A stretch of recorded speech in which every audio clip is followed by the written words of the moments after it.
Whoa, buddy. Put that thing back in its holster. We haven't gone anywhere. I don't understand. Check out the MichaelDukesShow.com for information on how to get access to the podcast.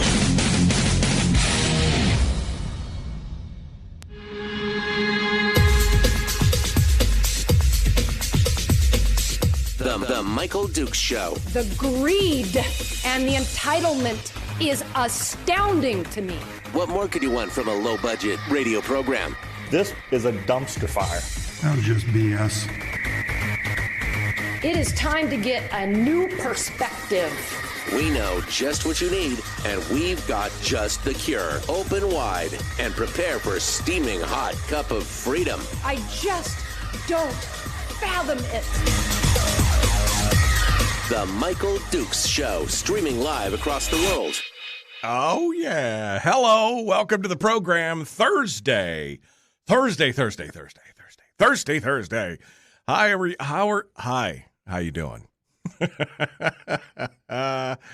Oh, man. Just another beautiful day in paradise. I got up super early this morning, and I don't even know if the coffee's kicked in yet, but we're gonna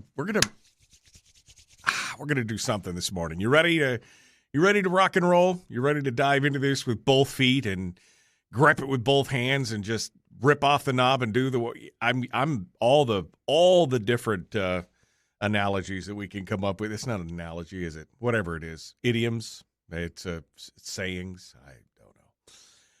Well, welcome to the program. Thanks for coming in and joining us again Thursday. Today, we're going to announce in our tour.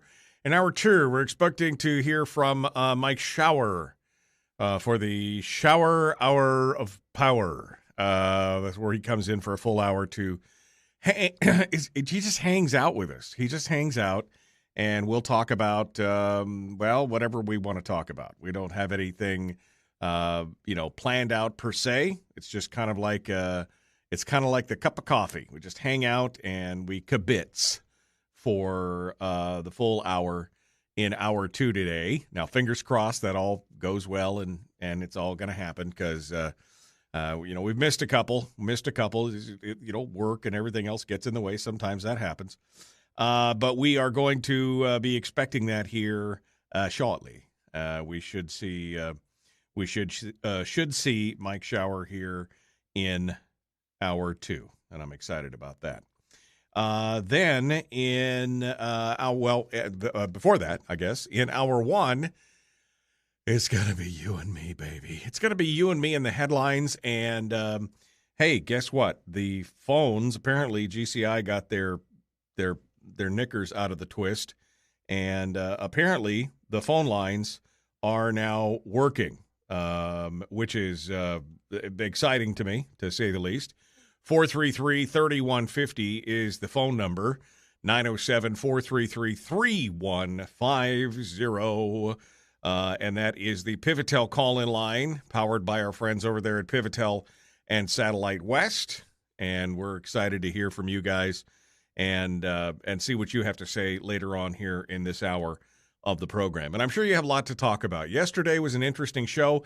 I definitely was not expecting it to go the way that it did in hour 2. Sometimes those are the best shows.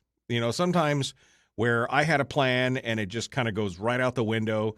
Sometimes those are the best. They really are. They really are.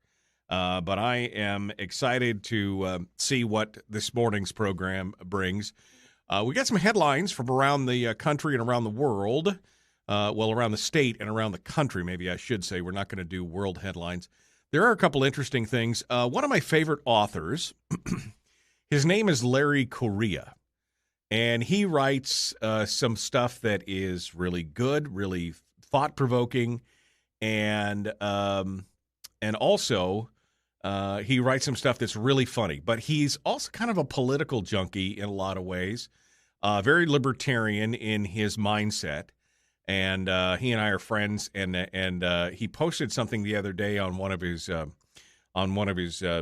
news boards, and it is a fascinating read. He posted this yesterday. I was reading this last night, and I was just like, "Dang, Larry, you are like right on target." And I think I might peel into this here later on in the program, depending on how many phone calls we get or anything else. He's got a new post up at Monster Hunter Nation entitled "Approaching Peak Woke," which it is kind of cool, and I kind of want to just read it to you. I kind of want to just share it with you this morning, and maybe I might do that later on in the program, because I think it offers some good analysis, and it offers us a little hope for those of us who, well, I don't know, feeling a little hopeless about the whole situation, going on around everywhere, and so hopefully that'll be where we go this morning. So we're going to work on that, and we'll see if that comes about later on in the program. We also got some stuff to talk about here in the state of Alaska, and even down in the South Central area, where it looks like, maybe the worm has turned in the city of Anchorage. And this actually plays nicely into the article I was just talking about from Larry Correa. So maybe we'll tie those two things together there, and we can talk about that as we go through. Also, some of the craziness of what we're seeing in today's culture in regards to law enforcement and, part of the problems we have, and I think have been kind of outlined about mental health, which could contribute. We may take that one up deeper tomorrow on Firearms Friday, but something that plays into the gun stuff as well. So might be something that we want to dig into and talk about.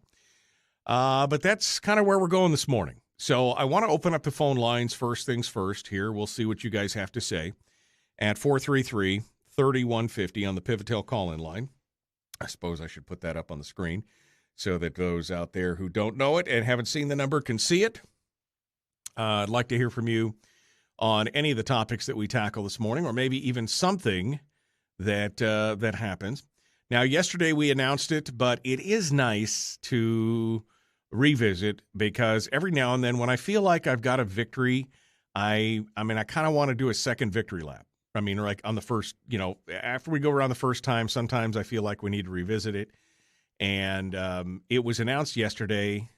Was it yesterday? Day before, I guess, late the day before, that one of the show's favorite legislators, and not in the terms of we agree with her and we like her, but favorite in the fact that she always gives us some good fodder out there to talk about, that we probably couldn't disagree with her more, is Senator Natasha von Imhoff from Anchorage, who has announced that she is not going to be running for re-election in her own seat, nor is she going to compete in any of the 2022 races. Now, it was speculated early on that Natasha was setting up a run for governor, that initially that is something that she had been fighting for, and especially pre-pandemic, she seemed to be kind of, putting herself out there and getting things situated, trying to arrange the pieces on the board to make sure that was going to happen. But I think that a combination maybe of the pandemic situation, the fact that she unfortunately lost her father recently, and kind of everything else has led her to take a break from that. I don't think it helped that probably somebody whispered in her ear that if she ran for office, especially at the governor's level, that somebody would probably soundbite some of her greatest hits, including this one, which I'm sure you've heard if you've listened to this program for any length of time. The greed and the entitlement is astounding to me. I just don't fathom it. My father is at home dying of cancer, and I am here listening to the biggest crock of crap I've ever heard. I'm so sick of it. Get a grip, people. Vote for this budget, or no state trooper, no one will answer the phone. Thank you. So I think that was, that's just one of the many gems that she has dropped on the floor over the last couple of years. And I think somebody probably whispered in her ear that if she did that, if she ran for office, that somebody would, because this was talking about the PFD. The PFD was holding up that bill. The PFD, the discussion, looking for the statutory amount. And again, the fact that she was saying that the greed and entitlement of people who wanted them to follow the law and the full statutory PFD, that was probably not going to play out well for her. But so she did make the announcement, and it made the circles, made the rounds yesterday or late Tuesday and yesterday. This was her announcement as she decided to leave the public arena for, I guess, the foreseeable future. I mean, it's never say never. It doesn't mean you won't come back. I'm Natasha von Imhoff, and I'm making this video announcement to let folks know that I will not be seeking re-election. I will not be participating in the 2022 campaign in any capacity. My family and I have made the tough decision that I will be serving out my term and then stepping down from politics. And I'm going to focus on family for the foreseeable future. I do want to say thank you to my supporters and constituents for allowing me to serve this great state of Alaska. Thank you. Now, I will say, my hat's off to her. I wish her well. I think focusing on family is a good idea. I myself have considered several times over the years of kind of pulling the plug on some of the things that I do and instead focusing on my family. And I just haven't reached that threshold yet where I'm quite done with what I'm doing. But I admire that. And I, even though she and I would vehemently disagree on probably 99.9% of the things out there, I wish her well. And it is good news for those of us who are fans of the ideas of the Charter of Changes, that changing the players out being the number one thing. My next question now becomes, who is going to run for her seat? And what kind of person is going to replace her? And we're going to see more about that here as we get closer to the time. June 1st is the drop dead date for for filing for office, and that has been hindered right now by the continual confusion and discord that is, I guess not discord, discord would be a good thing. I guess disruption that we're seeing in the Alaska redistricting board. Their plan was shot down in part on Tuesday by Superior Court Judge Thomas Matthews. And we're going to get a little bit more details on that. And we're going to talk about what could possibly be the outcome of that in the future. That's going to be coming up next. Again, we may pick up this thing from Larry Correa. It just depends on how I feel. There's another story, too, which I want to talk about in regards to crime and punishment and mental health. So, I got a lot of stuff to talk about here in this first part this morning. So I'm excited to hear what may happen. We'll see what goes on there. Meanwhile, stick with us. We got more coming up. Don't forget, you can always join us in the chat room. Chat room is available every morning because we simulcast on Facebook, YouTube, and Twitch. So you can join us in any of those. Facebook's got the most people, so you can just go to facebook.com/Michael Duke Show, click on the live video, and you will be right there. But if you go to any of those simulcasts, I can see your chats or comments, and it helps drive the conversation. So I appreciate that. So we can find out more about that when we get back. The Michael Duke Show. Common sense, liberty-based, free-thinking radio. We return with more discussions on the Alaska Redistricting Board up next, right here.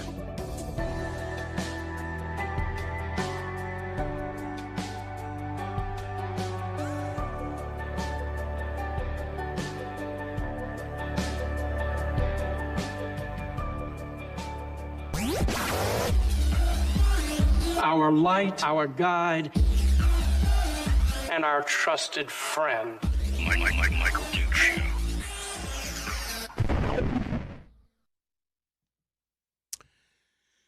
Well, good morning. How are you guys doing this morning? How are things going? How's life treating ya? How's it? I don't know what's going I don't know what's going on. Every day there's something new and broken with Facebook.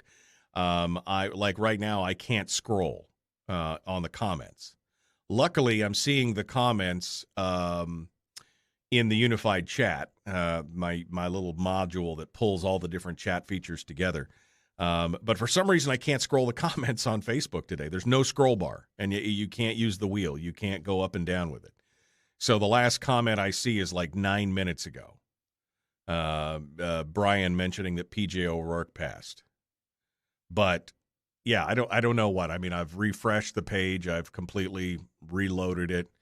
No matter what happens, for some reason, I can't see the comments that are at the bottom. Oh, I can use this window. I'm using a different window now. Let me see if that works. Oh, I can actually see, I guess if I use the smaller window, it will allow me to scroll. But for some reason, the other window, the regular window, the one that I normally use, will not. So, okay. All right. Be careful what you wish for. The GOP is so ineffective. Alaska's to send a majority of Republicans to Juneau, and the GOP agenda is all but ignored. That's true. He's not wrong. He is not wrong. The replacement you brag about are into voter suppression, front license plates, and horse ointment. He is wrong about that. He wasn't wrong about the first part. But, he has to make these moronic comments so that I'll talk about him, apparently, or something. He needs an ego stroke in the morning. So there you go, Harold. There's your ego stroke. You're right about the first half of that. About the second half, that's like one of the most inane comments I've ever seen. That's all there is to it. So there you go. Looking forward to you reading that piece, says Sandy. Yeah, we'll talk about it. It's a Larry Correia piece. Let me just drop the link in the chat room here. For those of you who want to read this on your own. If I don't get to it, I want to get to it. So I may just do it. But this is the this is the piece on Facebook. Here it is for the people on Twitch and YouTube.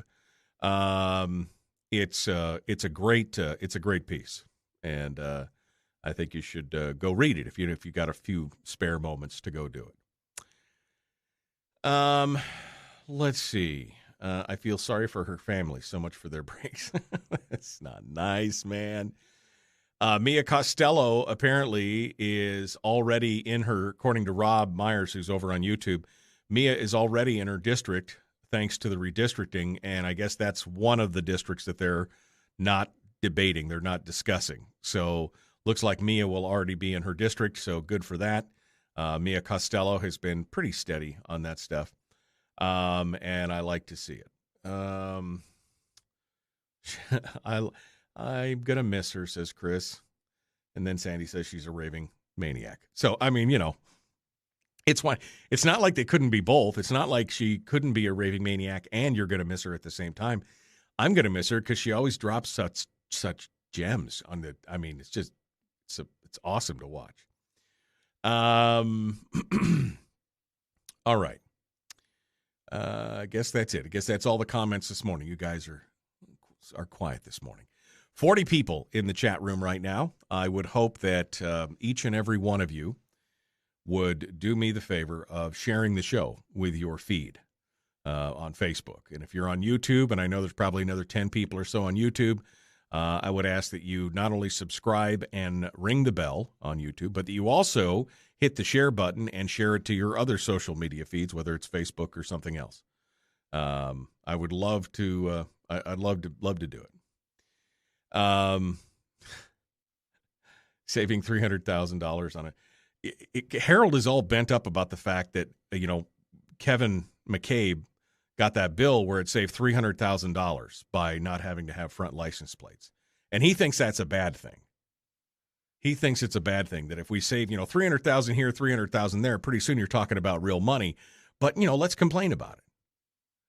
And the GOP isn't pushing ivermectin as a treatment. There are individuals who are, but again, Harold can't be wrong. He just wants to be drawn out. All right, folks, here we go. Jumping back into it, the Michael Duke Show, Common Sense Radio.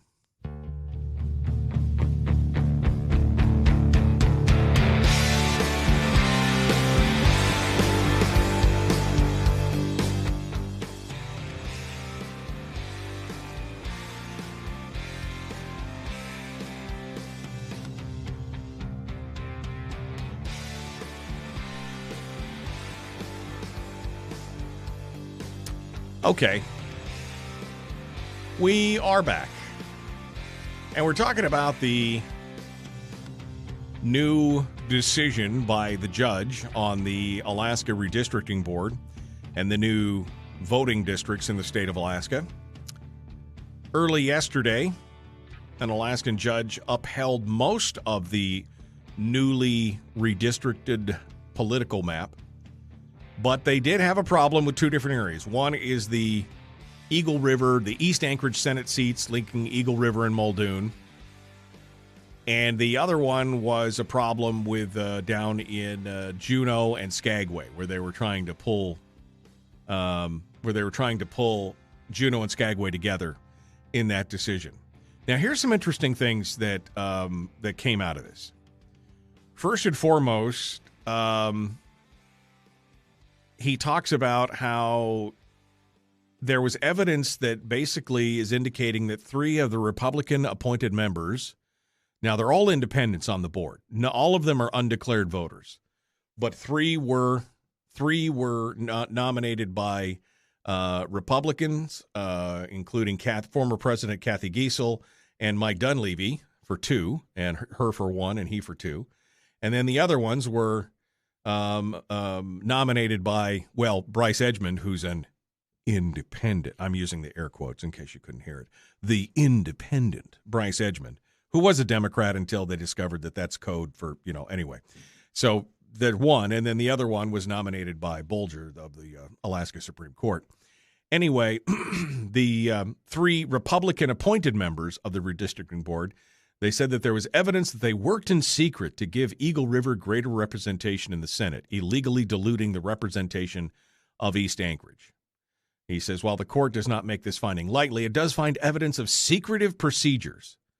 Now, I guess part of this is because they went into executive session, there's really no other discussion as to what the, evidence. First and foremost, under Alaska law, if you break the Open Meetings Act, especially in that, you can be open to liability. So if there is evidence of those things, I don't know why somebody doesn't bring a court case on those grounds. But he ordered the redistricting board to redraw both the Senate pairings in that Eagle River situation, and also the boundaries of 2 Juneau-centered House districts, or offer an explanation as to why it is impossible to do so legally. Now, some of the more interesting ones, the Mat-Su had filed suit because they had 5 of the 7 districts in the state that were underweighted, so that they would lose, have some of their representation diluted. Oh, he was okay with that. He was okay with that. He was okay with the fact that they've attached one of the Mat-Su House districts to Valdez, even though both the city and people in Valdez and people in the Mat-Su were fighting back against that. He said that was okay. But he went on to talk about how somehow, because the stuff where Juneau, people in Skagway did not want to be connected to the, I guess, one of the outlying areas, they wanted to be connected directly to Juneau proper in their House district. He said that the board considered to incorporate public feedback relating to the placement of Skagway and the dividing line. And they should have listened to the public testimony.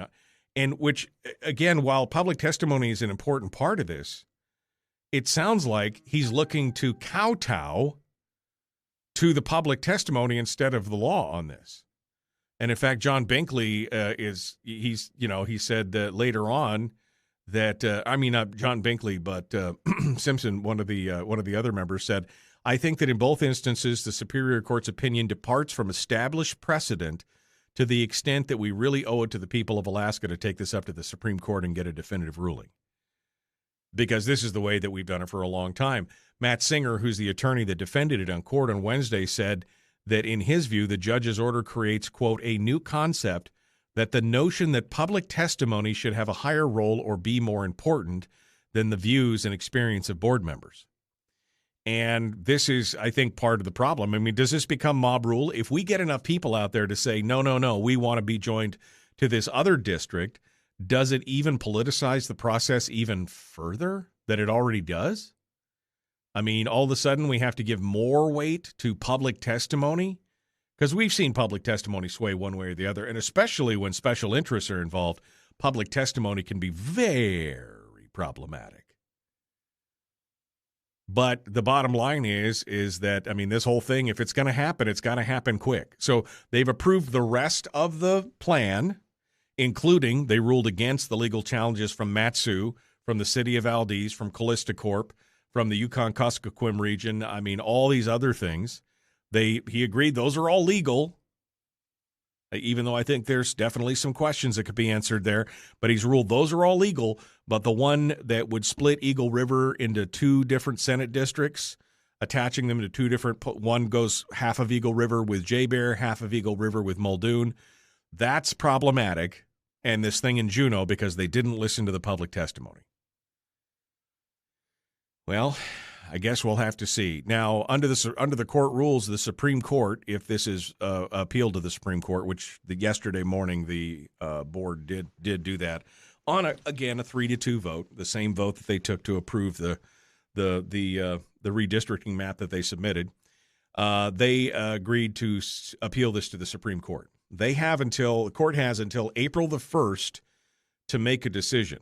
Now, that's a pretty short timeline, but it's needed because, again, June 1st is the deadline for candidates to register for the 2022 election. So you got to get on the stick because some of them and several potential candidates have already said that they are deferring their decision until after the court's rulings on the redistricting are finalized, because there's people who are – it put different people in the same district. It opened up new districts that some people might have access to. Nobody knows. So they got to know what the ground rules and what the boundaries look like before they jump in by June 1. So that was one of the big stories, and I think this is the one again that's been and it's not unexpected. See, that's the thing. I mean, sometimes people act like it's such a surprise that this kind of stuff goes on. I mean, I have watched this contention. Well, I have paid attention to the last 3 redistricting boards and their process because I've been politically active for the last 30 years, essentially. But prior to that, I had, but this is like the 6th. Is this the 5th or the 6th time that that the courts are going to be the ones to decide what the final boundaries are? Because they've taken it to court every time. It becomes a judicial mess, which makes it even more important, by the way, talking about things like the CON, the Constitutional Convention that's being proposed.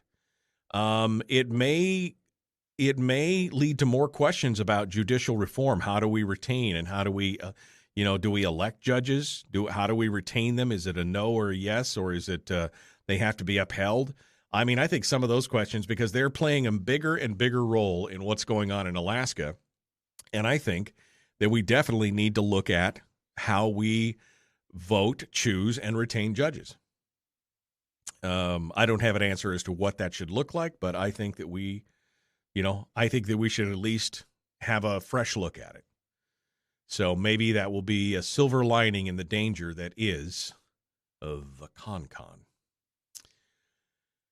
Okay, I got one other story, and then I'm going to be able to jump in the next segment to go over what I wanted to talk about with this approaching peak woke article from my friend Larry Correa. But let's first go into the category of what the category. And this is a story that I read, and then I reread it, and then I read it again, and I was like, really? What? So you'll recall the other day that I read a story about, going to the library. You're going to the library, you're going to return some books, and out of the blue, somebody randomly stabs you in the back. And I don't mean metaphorically, I mean literally stabs you in the back. This was a story that came out of Anchorage on Monday. And, this was just the creepy thing. Well, the unfortunate thing is that the story gets even worse. So the Anchorage man who, on Monday, the woman walked into a library, and she walked in to turn her books in with her boyfriend. They had their backs towards the lobby area when this man, I'm not even going to use his name, we'll call him the man, walked up behind them. In the surveillance footage, you could see the man stabbing her in the middle of the back and then running out of the doorway. The guard chased him. The security guard chased him, but returned shortly after to help the woman. Police were called. They found the woman with a multi-tool blade in her back. The tool had 3 to 4 inches of serrated blade. On Monday, the woman was in a hospital in an intensive care unit. She has lost feeling in some of her extremities, and there's an injury to her spinal cord, according to the assistant district attorney. Now, this is all bad. This is all. But the worst part is that the man, the stabber, was released from custody last month when he was declared incompetent to stand trial on assault charges from a previous attack. They did eventually find him after stabbing this woman, and they took him to police headquarters. During the interview, apparently, he got rowdy. He flipped a table over. He broke it. He became violent.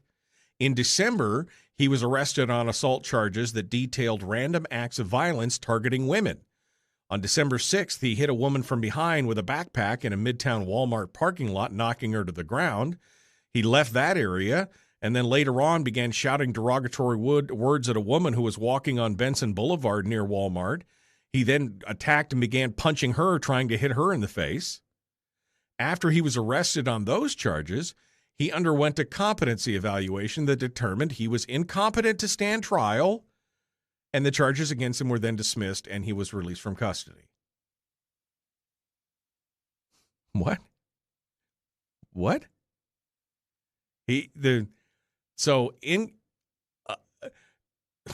What?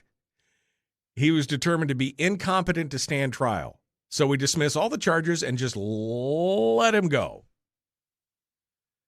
Incompetent to stand. What?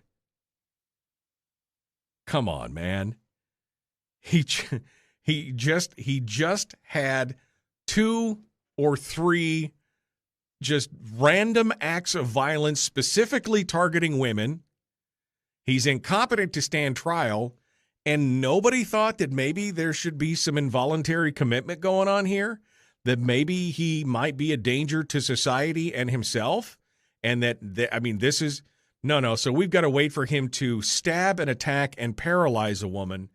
I mean, if he was incompetent to stand trial in December, just 2 months ago, do you think that anything has changed in that between now and then? So are they going to find that after he's attacked and paralyzed this woman that he's going to be incompetent and they will just dismiss those charges again? I mean, I think Anthony in the chat room kind of hits it in the head for what I wanted to say. I mean, when a dog keeps biting people for no reason, you put it down. Now, I'm not talking about the death penalty, but you take him off the streets. You chain him up in a cage. You do what you need to do. API is full, the Alaska Psychiatric Institute. Well, maybe you ship him somewhere else. Or you do something. I mean, that is insane. That is insane. And if you think that a small 4-inch blade can't kill you, I mean, the woman is, she's going to recover. But again, a spinal cord injury and lost some of the feeling. She says partial paralysis. That's horrific. I mean, the things about mad dogs is that they eventually get put down either by their owners, by the pound, or by somebody who's had enough of the mad dog. But I mean, he was just found incompetent to stand trial 2 months ago, released him into the wild. Be free, fly, be free. Don't do that again, though. I tell you right now, don't do those random acts of violence against women. I'm just like, what? Anyway, that was a story that I just shook my head at. I could not believe it. Could not believe it. All right. Apparently, it was an assault knife. That was what it was. It wasn't just a knife. It was an assault knife. It wasn't just a multi-tool. It was an assault multi-tool. I guess. All right, my friends. We're going to be back with more. Don't go anywhere. The Michael Duke Show. Common sense, liberty-based, free-thinking radio. The approach of peak wokeness up next.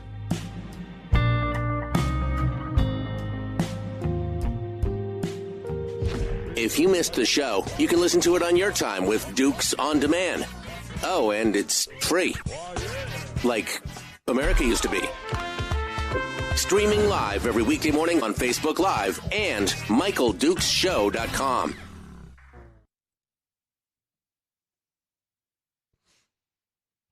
Yeah, I mean, as I read this story, I was just like, what the actual...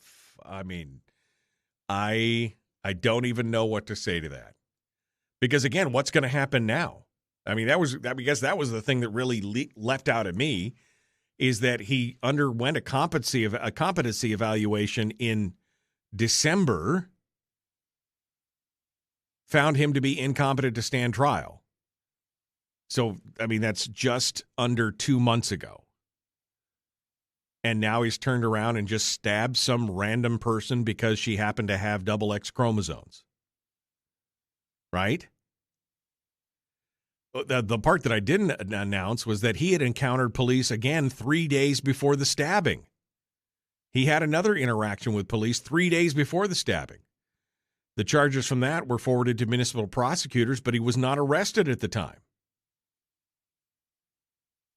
I mean, so he already had charges pending when he decided to go ahead. I mean, at what point do you go, man, that, no.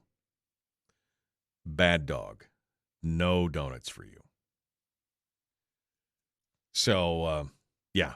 I mean, he will eventually, if this kind of stuff continued, he would eventually meet the wrong person on the street and, again, be put down like a mad dog. But that's just, I mean, I just got to ask the question, if you knew he was a danger, if he had already shown violent tendencies, and this is just, I mean, this thing only reports on what happened back in December. It does not report any of his previous past. It just raises so many questions. So many questions. I don't even know where to go with that.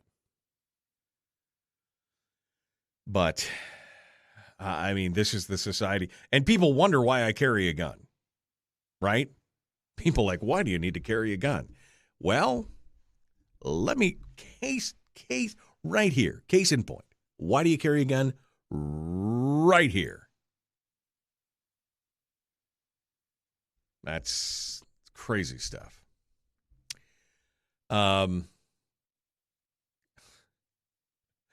Jesus. I'm just so tempted. The irony is if you were to have a shot this guy for trying to predator extract your wife's spine, you'd be deemed competent to stand trial and drug through the mud for years. Yep. Yeah.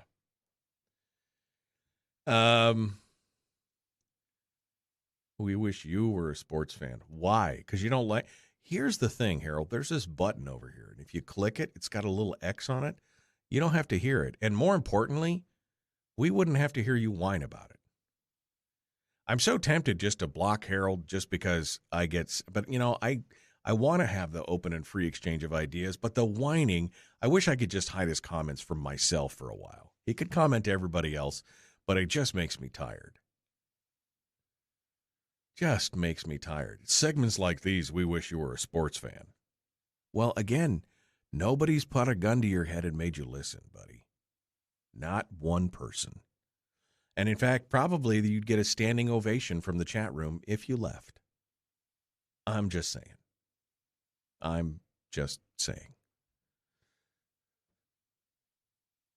In fact, everybody... If everybody would like Harold to just be quiet for a little bit, click me a 1 in the chat room. Just click 1 and hit enter. Just 1 and enter. If you want him to be quiet for a little bit. I'm just asking. The ultimate, Anthony says, the ultimate free speech experiment is happening. Yep. That's the thing. I want people to be able to have their say, even if they disagree with me. But the constant whine, comparative of whine is, the problem is that half the time he says something is right, and the other time it's like I know he's intentionally just in there with his fingernails trying to dig at the sore spot. You know what I mean? So, anyway, if you wish he'd just be quiet for a while, just hit the number 1 and hit enter. That's all I'm saying. I'm just taking the pulse of the room. Just taking the pulse of the room. Yeah, I could give him Randy's number and he and Randy could talk back and forth. That would be entertaining to watch. Absolutely. Absolutely entertaining to watch. Okay. What else we got here? Oh, so we're going to jump into this thing and talk about hobo hit squads. It's like I want that to be my guild name in World of Warcraft, the Hobo Hit Squad. Thank you. That's a great guild name. I need that. Let's see. We're going to talk about this Larry Correa story. We're going to do that right now. We're going to jump into that. The Michael Duke Show, common sense, liberty-based, free-thinking radio. If you'd like to share the show, do so. Like and subscribe, like and follow. Let's get back to it. Here we go.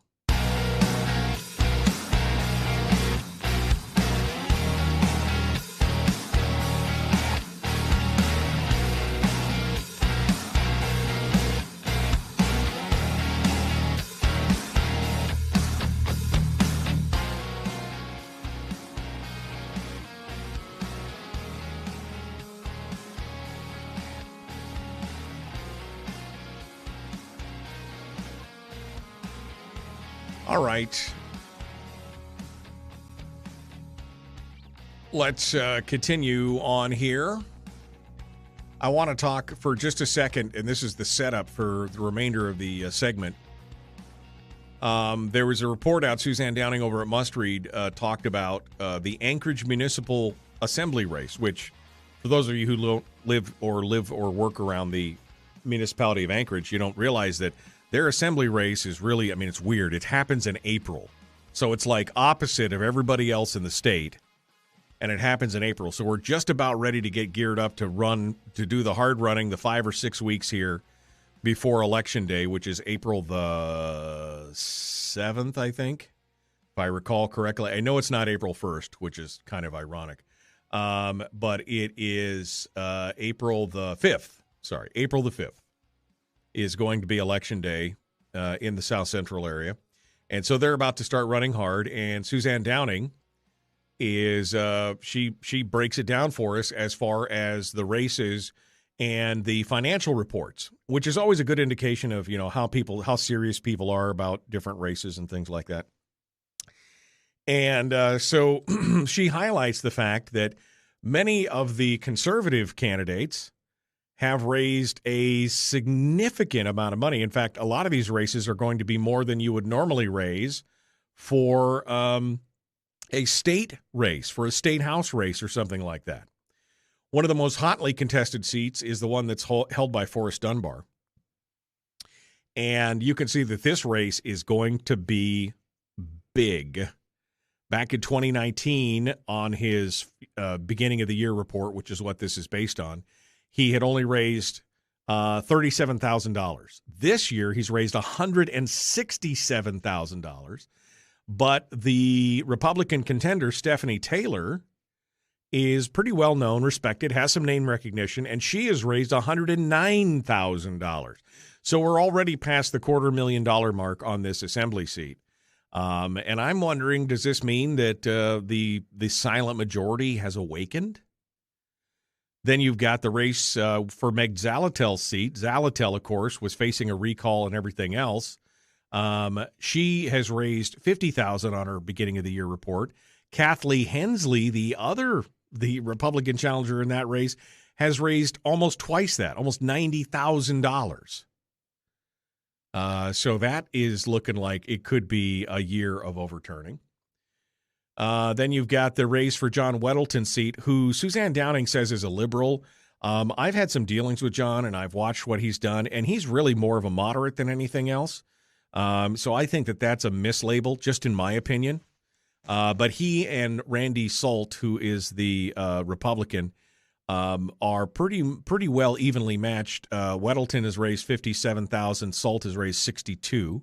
So about a 10% difference between the two. Then you've got Cameron Perez Viridia, the Liberal Assembly member, who raised 70,000, and Liz Vasquez has raised nearly 40,000. And then you get down into the Eagle River districts where Kevin Cross is a Republican.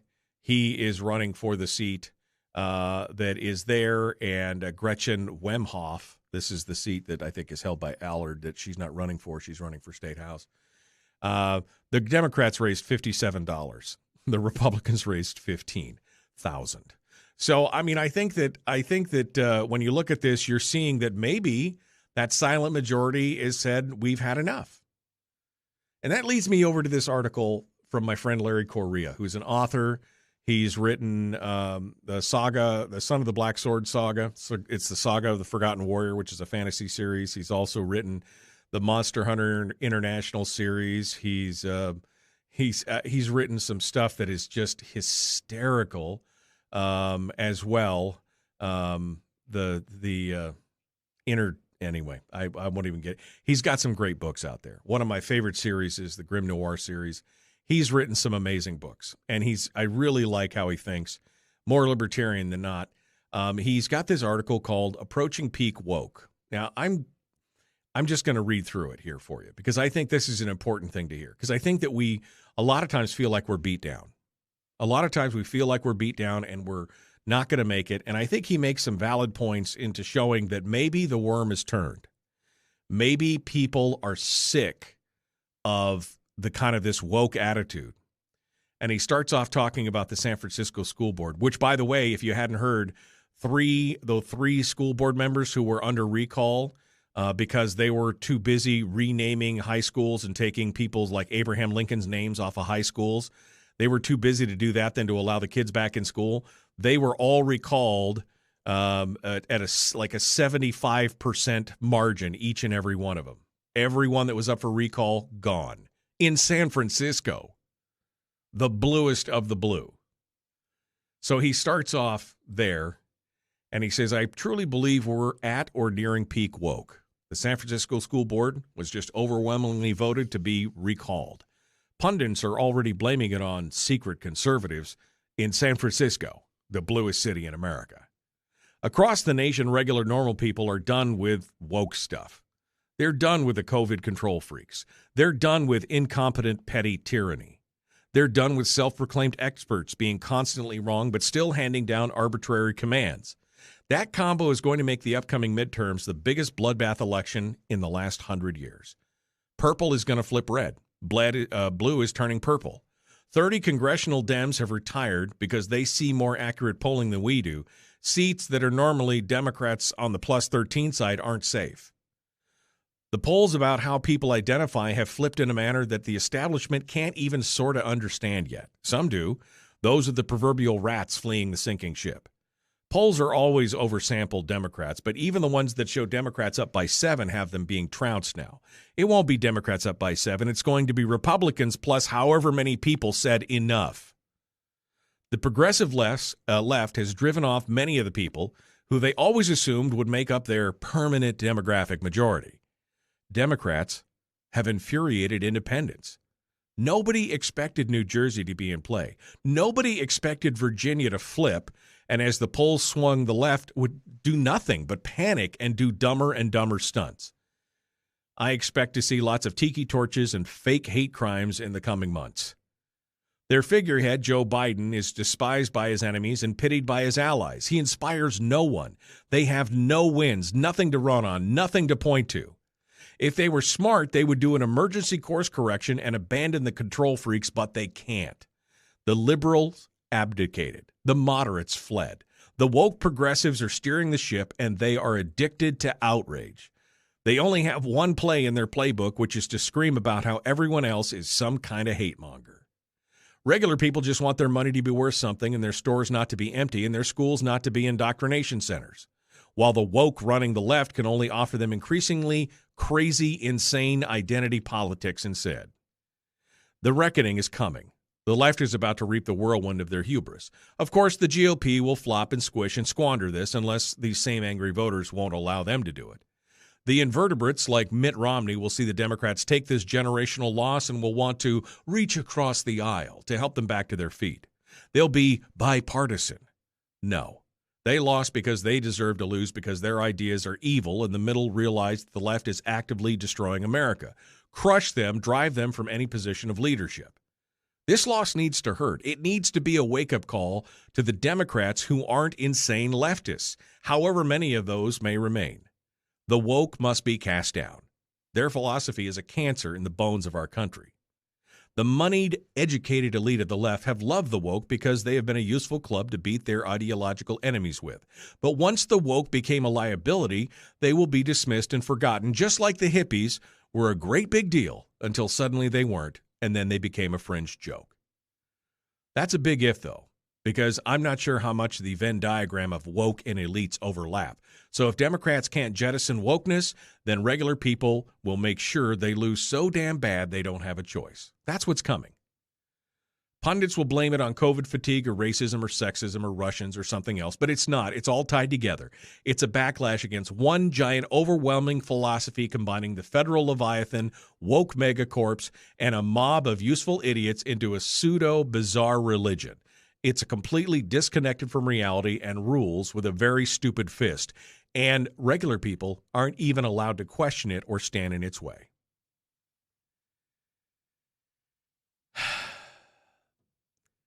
He said, I'm actually really optimistic. I've been talking about this nefarious culture war for a long time, and I've seen an ever-increasing number of regular folks catching on and realizing they've been getting scammed. I've seen people who thought they were liberal realizing that they got conned. I've seen more moderates realizing that all this moral equivalence is BS because both sides suck. But at least one isn't actively trying to destroy our society and civilization. This is a great article, and you should go out and read it right now. I've got links up in the chat room. And we can continue this discussion, I guess, at a later date. But this is good stuff from my friend Larry Correia. I love it. I love it. All right, folks, we're out of time. We got to go. Hour 2 dead ahead. Mike Shower, our guest, The Michael Duke Show, Common Sense Radio.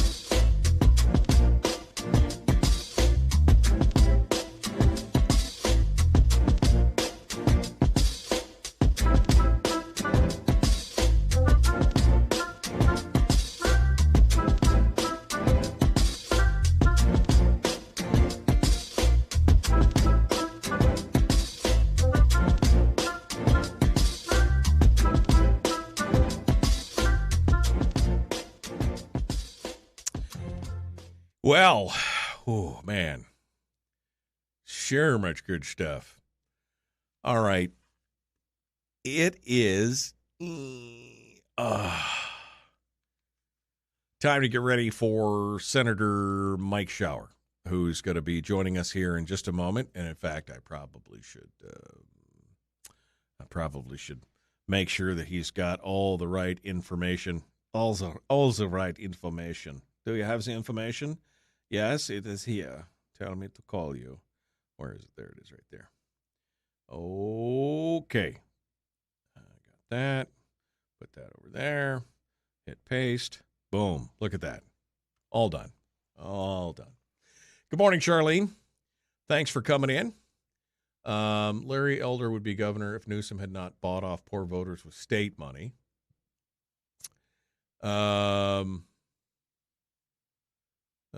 Let's see. It's classic attention. Mail-in ballots will be counted next week. Any thoughts on the guy in Louisville that tried to shoot a mayoral candidate and was set free after BLM bailed him out? No, I don't really have any thoughts on that because I guess I have to admit that I'm not familiar with the case. What is this? Person tried to shoot Louisville mayor candidate, had been detained.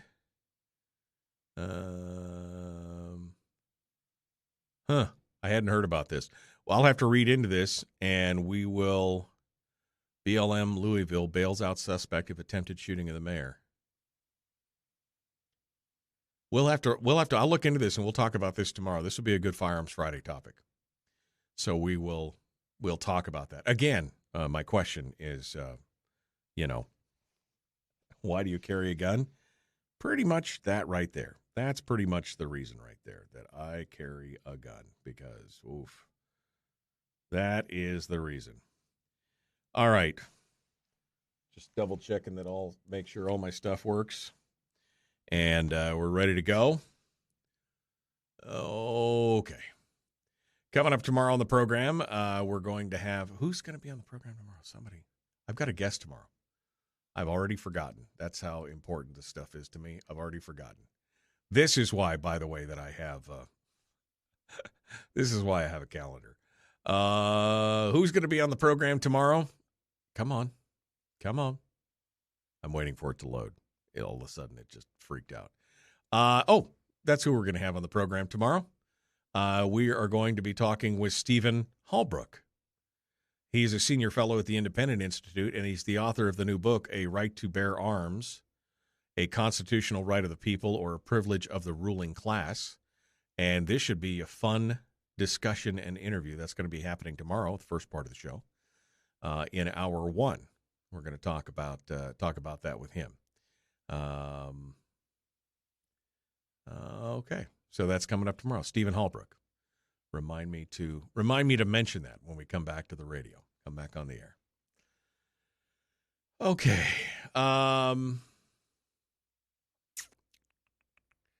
What else is going on? What are you guys doing this weekend? See, the little secret is that tomorrow I'm actually taking the day off, so I'm doing the show and then I'm going back to bed because, I woke up at 3:30 this morning, which is about 15 minutes before my alarm goes off, and I just laid there and I'm like, nope, got to get up. So it's been a short week. It's been a short week short of sleep, so I'm ready to take a little nappy poo tomorrow right after the show. And get ready. But what are you guys planning on doing this weekend? What are you doing? Tell me. You gonna be hanging out? Comic-Con. Oh, is there Arctic Comic-Con in Fairbanks? Is that this? I thought it was next month. Cool. You're going to be moving slush, says Brian. Man, I saw a video. Somebody posted video of a pickup truck trying to move with a plow, trying to move some of that stuff. That stuff got so wet and heavy. I mean, this big 3/4-ton truck just couldn't even move it. You'd have had to have a Bobcat or something. I mean, it was nasty.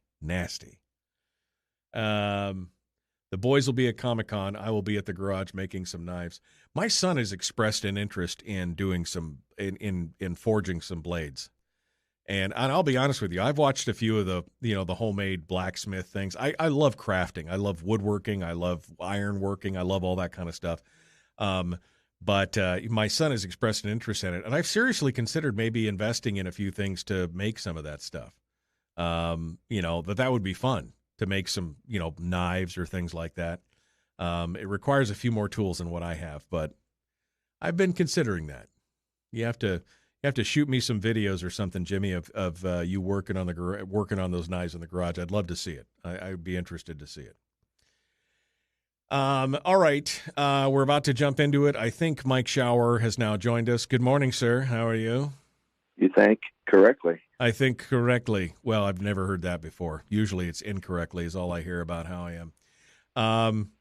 Are you ready to dive into this? I am as ready as I will ever be. Okay, I have no agenda today. I don't even know what you're going to talk about. So I'm sure we're going to talk about the election stuff. I'm sure we can talk about that. The con. I'll just let you kind of roam free here with what you got going on. So there you go. How about that? Sure. This is just your day. This is your day. Decide your own fate, young man, and know where you will go. All right. So we're gonna jump into this. So hold the line here. Mike Shower's our guest. The Michael Dukes Show. Ready to go. We'll take your calls later, not today. It's Mike Shower up next on your Home for Common Sense Radio.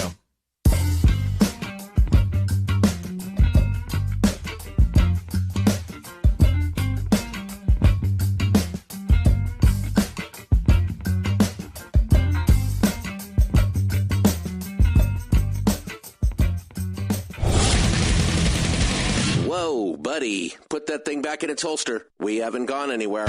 I don't understand. Check out the MichaelDukesShow.com for information on how to get access to the podcast.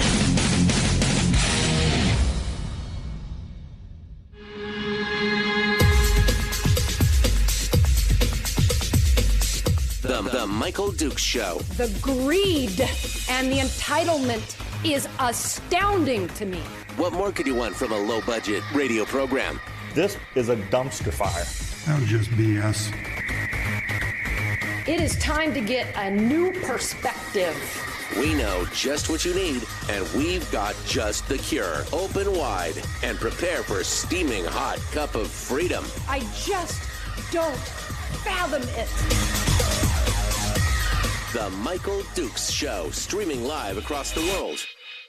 That's right, streaming live all across the world on the World Wide Web, the interwebs, at michaeldukeshow.com, and, of course, across the state of Alaska on this, your favorite radio station and or translator. And, of course, you can also join us in the chat room on Facebook and YouTube and Twitch. We're everywhere. We're there. This hour, it is the shower hour of power. We're ready to jump into this and talk with him. Senator Mike Shower from District E, soon to be something completely different. He joins us this morning to talk about, well, whatever he wants to talk about. I told him I'm just going to give him free rein. We're just going to have a conversation. Just think about this as the kibitzing around the coffee pot. That's all it is this morning. I don't really have anything particularly to ask. He's been on enough that you know probably most of the answers, so we'll let him take the reins this morning and see what he has to say. Good morning, my friend. How are you? Oh, still in Juneau. Still in Juneau. I heard you guys were going to get out of there in 90 days. That's what I heard. Sure. Yeah, we will. Yeah. And can you send me a blank check for that piece of property? It's on the beachfront in Arizona. Exactly. And I'm going to sell it to you. Okay. Okay. I can do that. Okay. I can do that. I'll write it right now. I'm writing it out of your account, so don't say anything. I'm going to forge your name. The Underhills? Yeah, Yes. Exactly. The Underhills. Mr. Underhills. The Underhills. So what's happening, my friend? I mean, we're not hearing a lot coming out of Juneau. I had to laugh because I went back to the political tab on the ADN to go back and look, and there's really, it's pretty quiet. The only story that came out recently was that they had basically told the board of emoluments and that they're not going to take the pay cut, they're not going to take the change to per diem or the increase to salary, I guess I should say, and the cut to per diem. They're not going to do that. That was pretty much the last story that's coming out of Juneau right now, other than the bill on the alcohol tax. So let's talk. What's going on? Give us the backstory here that we're not seeing in the paper. Well, I mean, to be quite frank, Mike, that's kind of the story.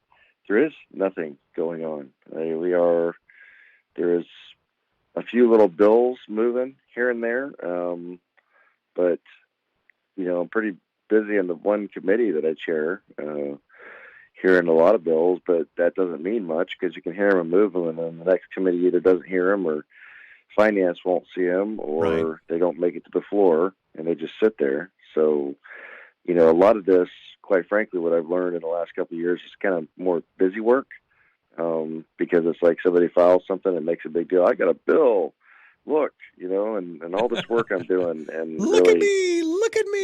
look at me, look up here,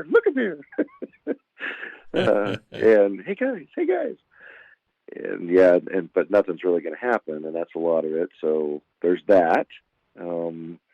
We're finally starting to talk subcommittees on the budget, and that will, I don't know, Mike, I'd love to tell you we're actually doing something, and there's plenty of busy work happening, but the reality is, we're not meeting on a fiscal plan. We're not Right. meeting on an energy plan. Right. We're not meeting on a plan to do anything significant with the ferry.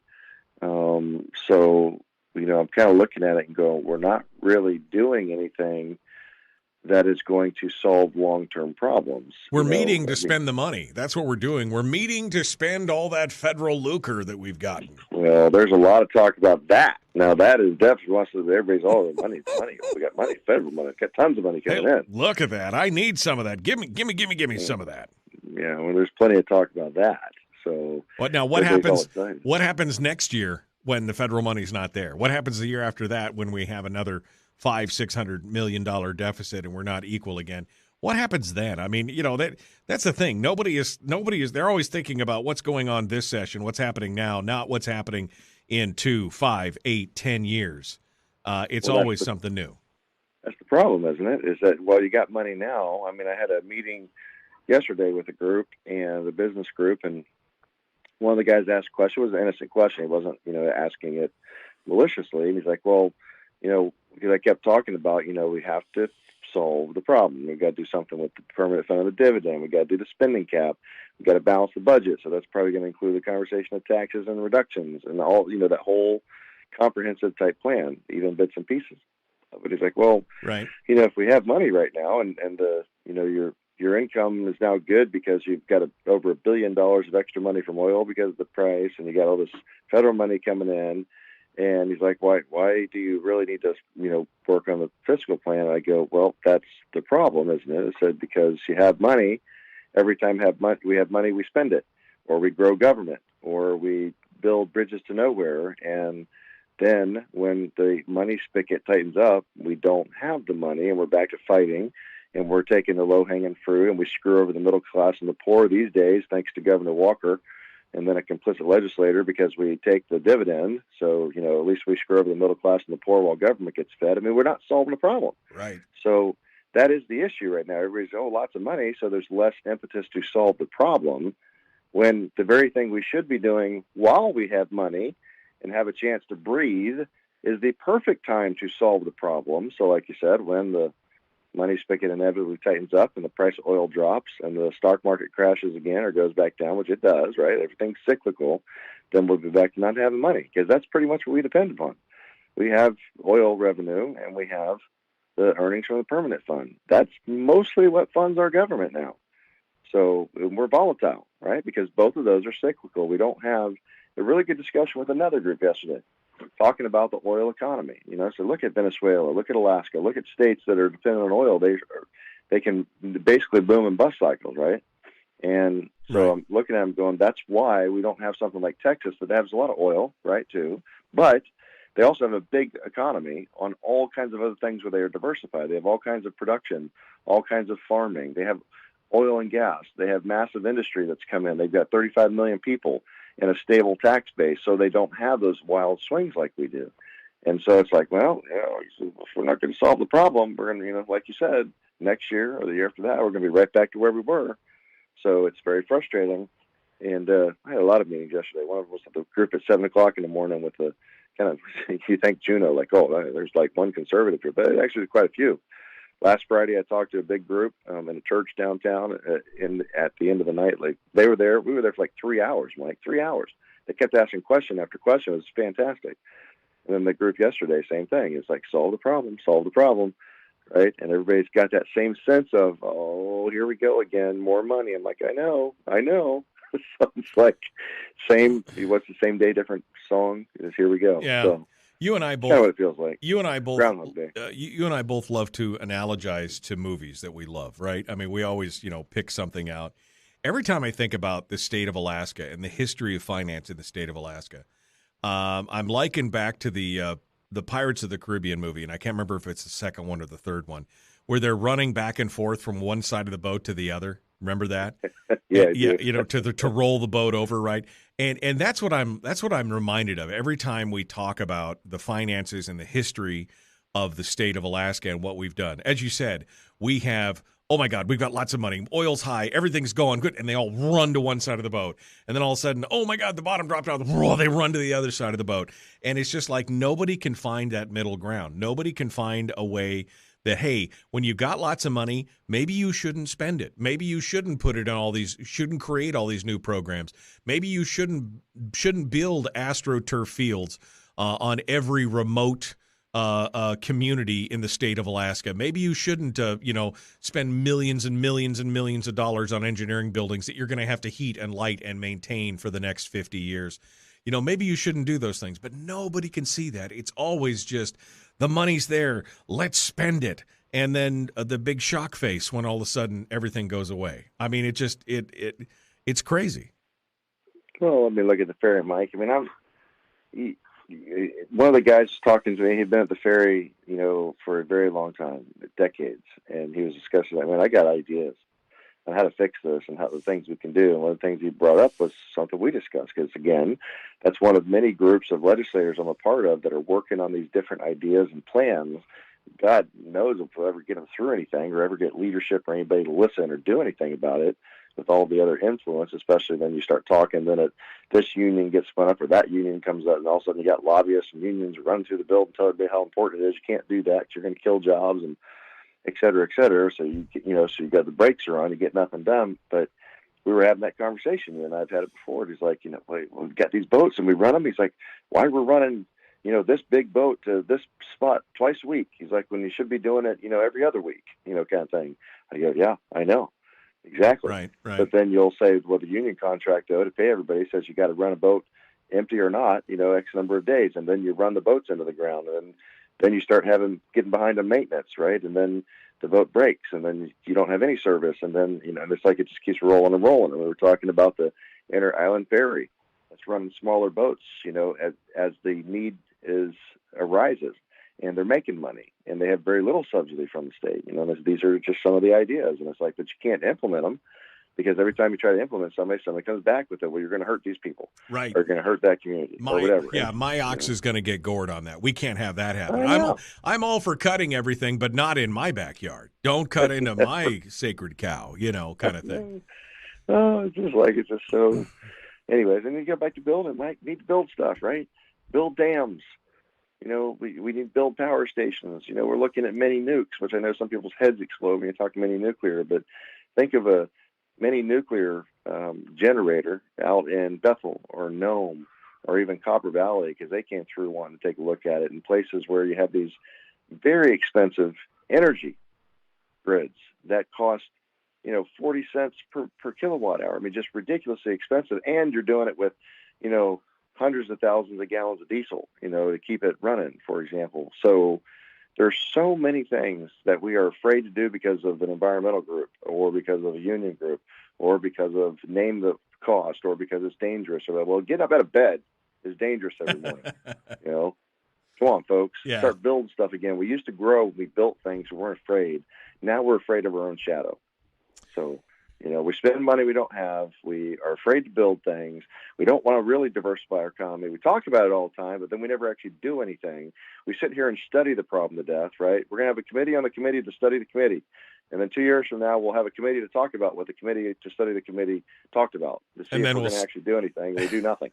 And then we'll study the study that studied the committee to make sure that it's so okay. Maddening. All right. The Alaska study industry is alive and well. And of course the question always becomes, well, how can we fix this? What do we need to do? A lot of us would love to focus on, right sizing government, so to speak, So we talk about things like, do we adjust the base student allocation? Do we open up the formulas? Do we do some of those things?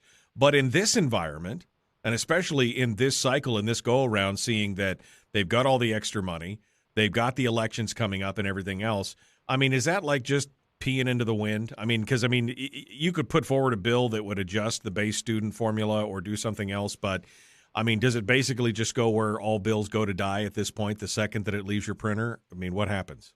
Well, I don't think the BSA is the most viable path right now because you have a legitimate concern about money, right? First of all, the BSA is, in my opinion, it should be more targeted if you're going to do something with money, because the BSA, as they would, well, it's only $100, right? That's all this. It only hasn't increased in 6 years, or all the different briefings and the numbers. The reality is, though, is that $100 on the front is not $100 in the back. That's the problem. When you say, well, we're just going to increase it $100, well, that might be $1,000 per student.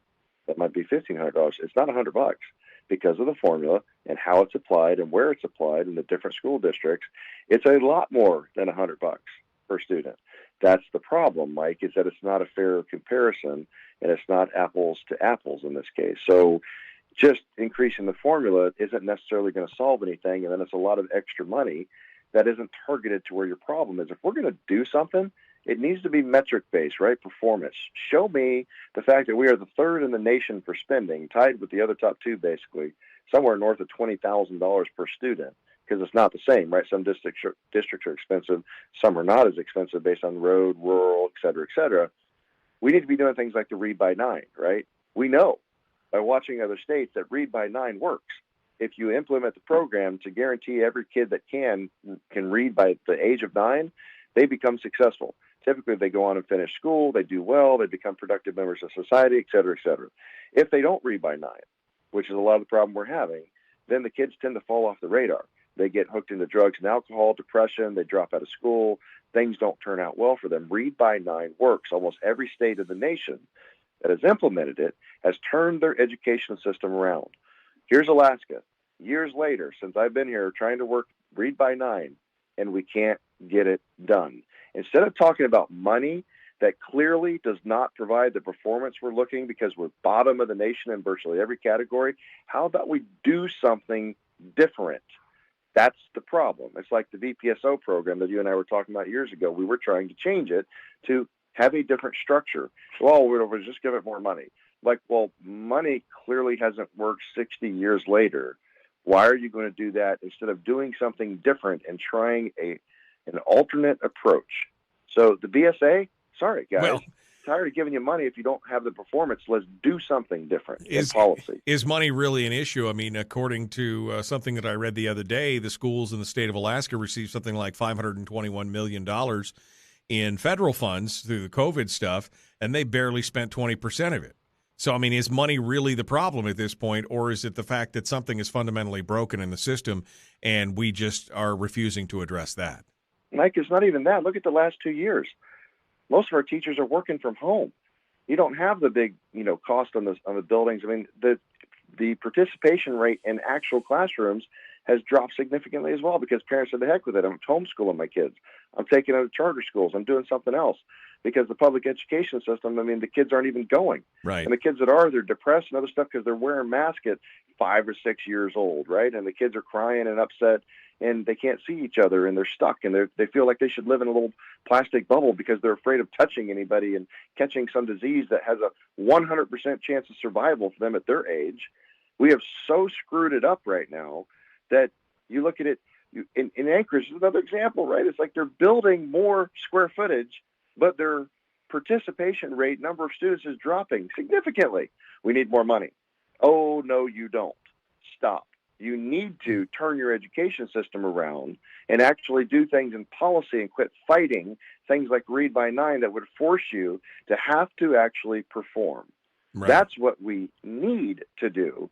But then the NEA shows up and they do the little ground thug thing they do with all the teachers wearing red, right? And then it's all about, we hate teachers. No, we don't. I've never talked one iota with you, Mike, or anybody about cutting the money to teachers and kids in the classroom, talking about having 54 school districts in a state where Hawaii with 6 islands or 7 islands has one school district. Hold the line, Mike. I just realized we're running out of time. We got to go. We're going to be back with more in just a minute. Mike Shower is our guest. The Michael Duke Show. Common sense, liberty-based, free-thinking radio.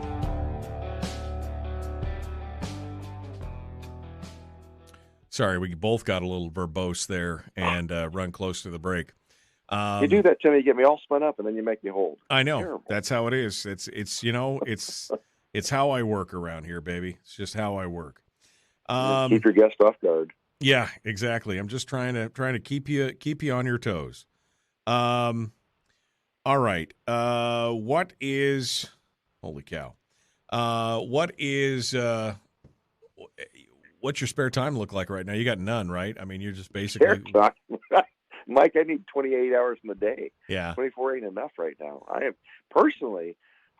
am just busy as all get out. And that reason for that is there are so many issues we're working on, right?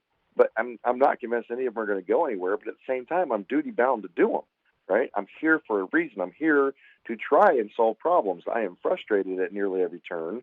Leadership and the bodies don't seem to want to do anything, solve the problems. We won't look at the fiscal plan working group, energy plan, and any of the other stuff. But at the same time, what am I going to do? Am I going to come here and just sit around and go to the lobbyist party events at night or, go to a lunch and learn? No.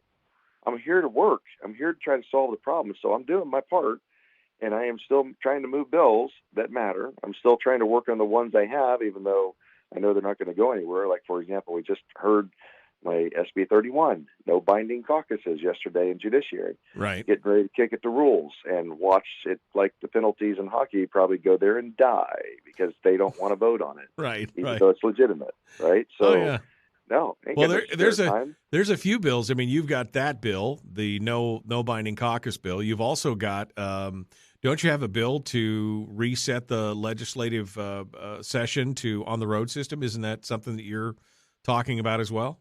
Yeah, we took a different approach this time, Mike, because moving the Capitol is a no-go. Sorry. No, not the Capitol. Not the Capitol. I mean, I just don't want to conflate the things, because that's what people hear when I say move the session to somewhere else. They say, well, you can't move the Capitol. I'm not talking about the Capitol. I'm talking about just like they've done with special sessions in the past. That's why I said it the way I said it. It's not moving the Capitol, and it's not even moving the legislature every year. I'm stepping into it like some other states do every other year, putting it on the road system. We have suggested Anchorage because it's a central hub with airport communications, lots of places for people to stay, blah, blah, blah, and there's buildings and facilities there. So it could go anywhere else, but we said, you know what, every other year we're going to meet on the road system in Anchorage, and then the next year, because 2-year session, 1 year would be in Anchorage, 1 year would be in Juneau. That way you're doing both. You step into it slowly. You allow more access to the people. You're not trying to pull it so much out of Juneau that everybody and their brother that's scared to death that somehow this is going to just change everything is not going to happen completely. So it's back and forth. And so we took a step approach to say, well, maybe this would be something that people could actually do and not lose their minds, because I know the people want it, on the road system. Of course, Juneau wants it here. Go figure. It's money and other things. But I'm like, okay, let's try every other year. See how it works. See if that's, in reality is they're never going to let it happen, right? I mean, the current people in charge, they're not going to let it go. I got it. I know that. They're not going to let it go through. The rules chair, those guys, they're not going to let it go through. The finance table, they won't even hear it. So this is back to, in a lot of ways, an exercise in futility. And, in some ways you use it simply as a springboard, right? So you can talk about it and get the ideas out. But I'm not naive, Mike. Like I said before 10 minutes ago, a lot of these bills you're using as something to talk about and get the idea out so that people see that you are trying. But that based on who's in charge, and especially at both bodies, Democrat-controlled House, it's not going anywhere. Well, the reason my election bill isn't going to work, right, because I know that all the things in there, that they've said it openly, those bills are dead on arrival. I'm hearing Democrat bills, certain things, but, my bills, they're dead on arrival, right? And people want, the bill on elections in the House, should go. That's a good bill. Well, my bill's terrible, right? Well, it depends on your point of view. So, no, I don't have any free time.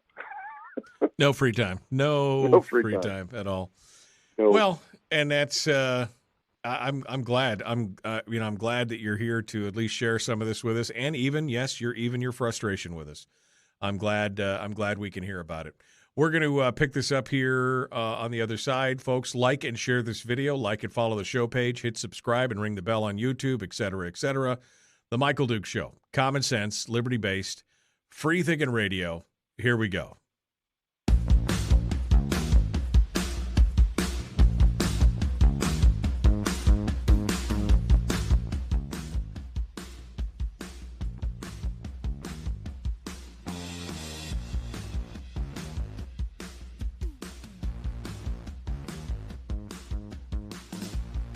All right, continuing now, Mike Shower is our guest. It is the Shower Hour of Power. During the break, we were just talking about some of the frustration. Bills that could be heard but won't. Maybe they'll be heard in his committee, and then they go to another committee to essentially die. Some of his bills, they've already just basically stated openly that they're never going to make it out of committee. They're not shy about basically telling you no. Which leads me to another question. You mentioned at one point that, you said something about leadership, being ineffective and not really helping, and in fact, sometimes hindering the problem, which leads me back to the bigger question, which we've been asking for a while now. Why are people like you and Shelley Hughes and others continuing to hold into a non-binding caucus that essentially neuters everything that you're trying to do and doesn't benefit you, but benefits all the people that want the business as usual to continue. Why are we continuing with that? Why, at some point, why don't we just throw our hands in the air? As you said, the frustration, it's not like it could really get much worse, I think, in a lot of ways. What does it matter? Why not just break the caucus and see if you can form one that's based more around an idea of a holistic fiscal plan? Mike, that's still an option. That's always on the table. I mean, it was on the option, or it was on the table last year. We looked at it. I've been very open about it. I said, if we're ineffective and not accomplishing the mission, why continue doing the same things? Now, I'll give you a couple of reasons why some people don't want to necessarily move. Number one, you kind of just answered a bit of it, a minute ago, is that, or a second ago, one of the reasons is you don't have what would happen, right? So if we were to break apart the Senate Majority Caucus, it's most likely that the old guard, that 5 or 6, we're kind of split almost down the middle, quite, in the majority, would just simply go over to the Democrats, and they'd join with them. And so you'd have a 11 or 12, strong caucus that was the Muskox caucus all over again. And then it would probably even be worse. That's one thing. The second thing is, at the moment, even though we're not doing anything, and I'm not sure that caucus would certainly do nothing, the Muskox caucus of the Democrats and the Republicans we're talking about that are anti-PFD, the other issues, they're not going to do anything to solve the problems either, right? So that's not going to take a step forward, one. In addition, right now, at least, we have the committee chairs where we have the microphone, right? We can talk about these issues. We can bring them up. We can still do some things. We can also kill some things, right? Same problem. You got, certain bills and stuff that a lot of people don't want to see that are on the Republican or conservative side, and we can hold them. I guess the same game, right? So, you're not going to hear any of our bills we think are good, well, then we're not going to hear yours. If we were to rejoin like that, Mike, then the Democrats would have control of all the committees too. Next thing you know, all the bills that a lot of us don't like, or you don't like, or whatever it might be, when there's twice as many Republicans in the state as there are Democrats, well, now all of a sudden Democrats have control, in essence, almost of both bodies. That's another problem, right? So that's something we have to consider. So there's more to it than just, break it apart, because the reality is we might not be successful in rejoining with whoever to kind of gain or maintain some control. And even if all of that was successful, if we did it, right, depending on who we rejoined with and what the group might look like, you could end up with a committee of the whole body, and God knows what kind of chaos that ends up looking like the House, and that's so much fun to watch. Or, like I said, you end up where we were to rejoin with them, but the agreement would be we can't work on any of these other things, right? Because then you're going to get people on both sides that go, well, not that plan, and not that plan, or not that idea. That doesn't, we don't agree with that. So right. Probably the only thing you could accomplish, in my opinion, other than just pushing a budget through that was whatever the governor, put out, because you're not going to get anything else done with a group like this on any side, is maybe something on the PFD. Trying to push through the constitutional amendment, which would be tough, right? Because you're going to be down to like the very bare minimum number, right at 14-ish, that might do it, because you got to have the constitutional amendment side plus the statutory side, right? That's kind of where everything's landed. The other problem is you're not going to get in the House right now, not with the current thing, not unless they reform. So even if we did it on top of everything else, Mike, the final kind of nail in that coffin is, it's still irrelevant for the House. Unless the House reorganizes and you put Republicans in control with the current people in there, they're not going to talk about the PFD. They're not going to talk about fiscal plan working group. We're not going to do anything. And I've talked to some of the House members that were, on the working group with me. They're frustrated because, and these are Democrats, and they can't get anything or movement on it either. So it's not just one side. I'm very fair in my criticism. You know me, I'll criticize everybody if I think we're part of the problem, right? And it's not just Republicans. There are Democrats that want to do this too, that are trying, and they're just as frustrated. So this is a very broad problem with a lot of people that are stopping us from solving things we could solve. And it would mostly be centered around PFD right now. So long answer to your short question, but there are many things to consider, and that's the problem, right? Every action has a reaction, and it may or may not be a positive one. So you got to be careful. So I guess this leads me back to the question again on the various committees and the things that are going on right now. Does this become now more of a tit for tat, where now it makes sense for people like you who are in charge of committees that are not having their bills being heard? Do you stop hearing bills from other people to try and leverage them to at least come to the table to talk about it? Or, I mean, what's the plan in that regard then? Well, I'll tell you one thing. I mean, some of the bills I have moving, a lot of the people that do this, the older guard that have been around for a while, they don't file bills. They just don't. They do amendments or other things, or they get the committees in the powerful positions they want, and they don't do much. So even if you want to do that, it's less of an option because they just don't do much of that stuff. So one, that's tough to do, with the people that you might try to have that kind of leverage, because that is politics, right? Using what power and leverage you have to try to execute whatever your agenda items may be. And so it's harder that way. And I also actually tried to follow the rules and the law. And the uniform rules say you'll hear every bill. So I actually try to hear every bill. It doesn't mean you have to move them, and you may not support it or your committee may not support it. That's a problem too, right? You have to, even as a chairman, if I wanted to move a bill, I still have to have at least a majority of the committee. And I've had times where I've gone around and say, I'd like to move this bill, and I don't have enough support, right? So it's not going anywhere. So even that part can be frustrating because your committee might not vote for it. So you have multiple problems in this very frustrating structure, as I went through last week. And how does a bill become a law, right? It's not as simple as, hey, file a bill, Mike, get that done, would you? I'm like, yeah, that would be nice, but that's not quite how it works, not in the system we have. So I don't know, Mike. I don't know. You definitely want to use the leverage that you have. We're definitely trying to do that, like we used leverage against SB 53. That Stedman launched last third special session, trying to give us that ridiculous poison pill of, we'll take 5 years to step into some kind of higher PFD, and we killed it, right? Because 6 of us said, nope, not doing it. They did the timing thing. We knew he waited till the last day. He didn't have any options, and none of us would vote for it. And because of the reconsideration, it basically died. He was pissed. But you know what? They do that crap to us all the time. Fair play. So I will tell you this, Mike. In reference to your question, there are a lot of us that are getting really angry and sick and tired of being rolled, sick and tired of leadership making promises they're not delivering on, sick and tired of people twisting our arms and making us do things. So you know what? There's not a binding caucus right now. Maybe we're just not going to vote as a block to give a CBR, a 3/4 vote, or any of the other things we might need, because that is what power we have, and we need to use it to affect that change. What we can get from it, who knows? I don't know. There's politics and procedures and all the garbage that goes on. So the most frustrating thing is back to what you and I seem to have to talk about every week, is we're not solving the problem. And that drives a lot of us crazy. So, I don't know. We'll see. So every option's on the table. Oh, God. So where do you go with that? I know. Every option's on the table. I tell you what, we're going to go to break because I don't want to ask another question because immediately we would run over time. So we're going to take a quick break, and we're going to come back, and we're going to continue with Mike Shower and see what he has to say. My next question is going to be, we're 30 days into the session. 30 days into the session. Where have we gotten? What have we done? And what does it look like for the rest of this session? Can he put on his Kreskin turban and hold the envelope up to his forehead and give us a look into the future? That's what's coming up next with Mike Shower. It is the Michael Duke Show.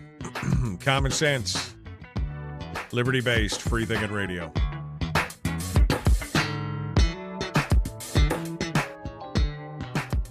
We're broadcasting live through a series of tubes. Allowing all of these entities to provide streaming stuff going on the internet. Well, it's kind of hard to explain. Sorry. Streaming live every weekday morning on Facebook Live and MichaelDukesShow.com. Okay, continuing on now. Mike Shower is our guest, and what are your thoughts on the whole redistricting thing, Mike? We could take that during the commercial break because I think that it's 6 minutes, but I think in 6 minutes we could at least get a feel for where you're at. I mean, just basically taking all the Matsu's concerns and Valdez's concerns and just throwing them out and saying, no, they did a great job on that. But they didn't listen to all the public testimony and everything else and this. And, of course, there must have been collusion in secret backdoor meetings on this other stuff. And, give us your thoughts on that. How many times, Michael, do I have to talk about the judicial system in Alaska and a group like Politics, Not Justice? Now, their real name is Justice, Not Politics, but I flipped it because they really are about politics. The judiciary, in its own way, because of the fact it says it's objective and not political, is perhaps the most political body in the government. So don't give me the garbage. Not all. There are some good judges, and they're not all, left-leaning activists, but it's full of left-leaning activists. Mike, we know that. I'm sick and tired of people trying to, it's the best system ever, and it's just, no, it's not. They're political as all get out. I've said it 100 times on this show here, and all the things we've seen with my own eyes, heard with my own ears, they're political as all get out. Stop it. They are. If you think for 1 second this judge is probably not talking to his buddies on the left side of the political spectrum and figuring out just how he was going to rule on this so that they could make sure that it favored their narrative, their ideology, their groups, baloney. Sorry, not buying it. They talk all the time. It goes to all these different narratives you've seen throughout the country. So say what you want. I really don't care.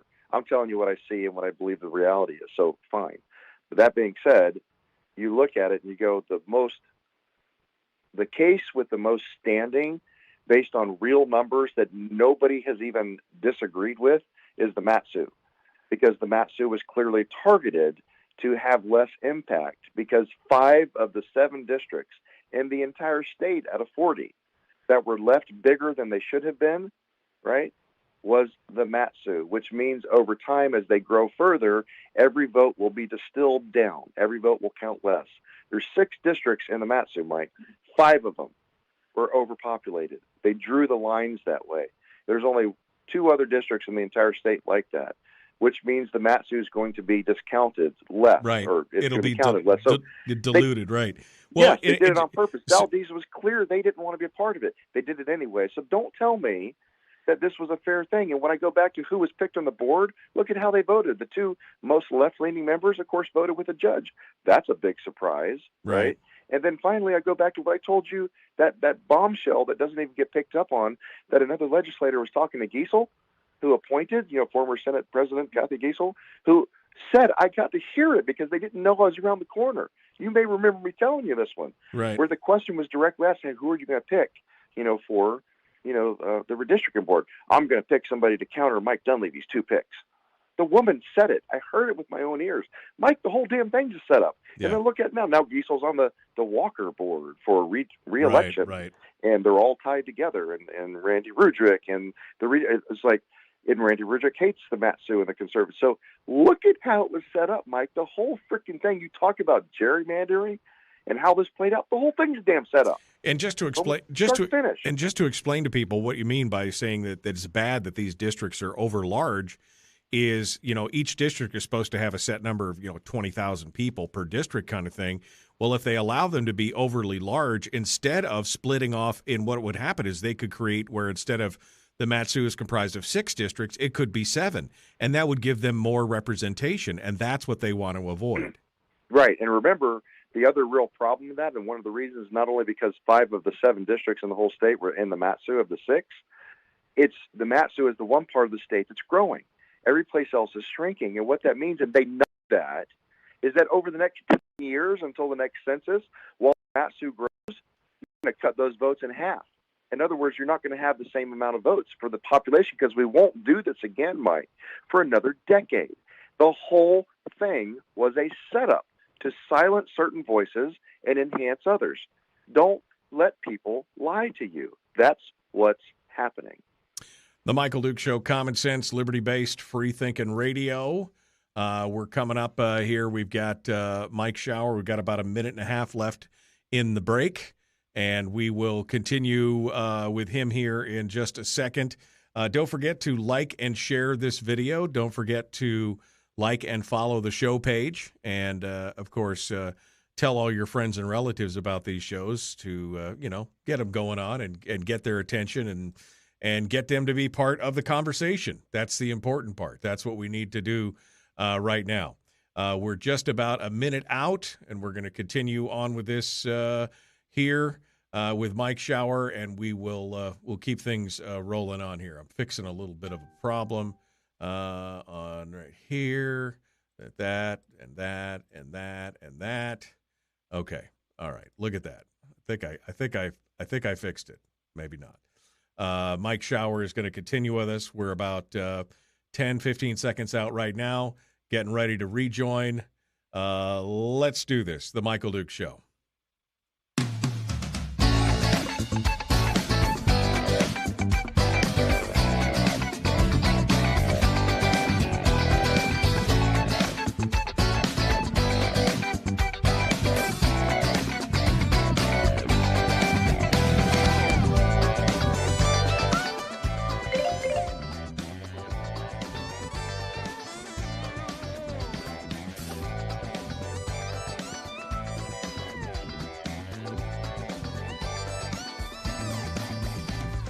Okay, continuing now with Mike Shower. Mr. Michael, so the question before we went to break, we're 30 days into the special session. We're 30 into the 90. Okay. 30 days into the 90-day session. 120. Don't even play I know. We're a third of the way or a quarter of the way, depending on which philosophy you ascribe to. And so far we've got nothing. I mean, I guess except for that we're going to spend a lot of money investigating the Oath Keepers, I guess. That's a big deal. But we're going to just proceed ahead here. And the question is, what have we done so far? And put that crystal ball to your forehead and tell me, what does it look like in another 60 or 90 days, so to speak? Well, I keep hearing that some people want to get out early because campaign year, redistricting, or ranked choice voting, blah, blah, blah. So whatever. I've asked questions and heard different interpretations. That could mean 3 days early instead of 120, 118. It could be 10 days early, but I'm not hearing anybody right now say anything about 90 days. Nothing. Remember, we are a third of the way or a fourth of the way or whatever the heck we are. But we're 31 days into the session, and I don't believe we've even had a subcommittee meeting. I haven't had one yet on finance, right? So they're still having their full month of briefings before they actually get down to doing any of the work.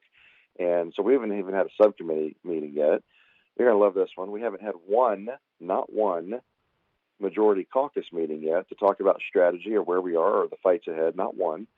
I've had a bunch of meetings with some of the Democrats trying to figure out things are going on. Often I hear more from them. So far, no real communication to speak of. So we're not talking. We're not meeting on the most important thing, the one that we have to do, the budget, right? And we're over a month into it. So that's not very encouraging for getting out of here in any reasonable amount of time. That's not going to go right up till the end. We haven't even started really discussing the dividend yet, Mike, and that always becomes the big fight for the last 6 or 7 years here now. Thank you, former Governor Walker. So we've got that to worry about. That's going to be on the queue. So when we start talking about how we're going to try to do this constitutional amendment tied to the statute to fix the PFD, I'm looking at go, how? How are you going to do it? All the vehicles are sitting there, but certain members of the old guard and who are in leadership, when I say that, that's not every person. These are individuals, right? They don't want to hear them. One of the finance co-chairs said, that any constitutional amendment of PFD is dead. We're not hearing that. We flat out said it last year. So I'm not hopeful that with where we sit, we're going to get out in any sense early. I'm not sure of anything great we're going to do with the budget. I'm not hearing any great desire for reductions, nothing on increases or anything at all. I've heard through the grapevine that we're going to have a significantly higher PFD. I've asked what that definition is, and I get just kind of a blank stare. I don't know. Significantly higher. 1,200? Yeah. You keep saying $5. I don't think that means what you think it means. You don't think it means what you think it means, Pepe? Yes, I don't know. I've heard, that could be $1,600 or whatever. I've heard some people say that it has to be the 50-50 minimum to get out, kind of a thing, which is more like a $2,300 or $2,400 PFD or whatever that number would, pan out to be. So I hear a lot of different, talk, but what we're going to be able to accomplish now that we're already 31 days in and haven't moved on anything yet is a little bit, pie in the sky to me. Not because I know people want to do it, which is true, but because I don't know how you're going to get that done with the time we have. And like I said, and regardless, Mike, whatever we do in the Senate, we're still dealing with an intransient House that's controlled by a minority of Democrats who don't want to do anything, apparently, or very few of them, I should say, not every one of them, want to do anything on a major fiscal plan that would actually solve the problems. To be quite frank, Mike, I think a lot of them, they really like the fact that they get to tinker every year with this, and they're not bound by the law.